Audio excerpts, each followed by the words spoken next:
Hi, today I'm for the VIVO Y22s and I'll show you the face unlock test on this device.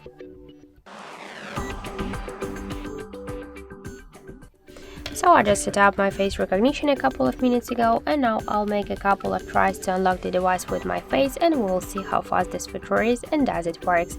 So let's start.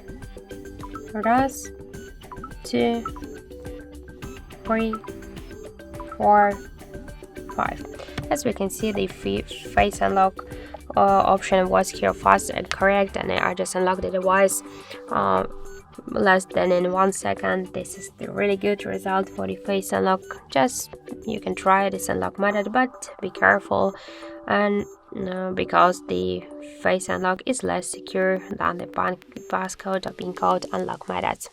So that's it. Thank you for watching, and if you find this video helpful, don't forget to leave a like, comment and to subscribe our channel.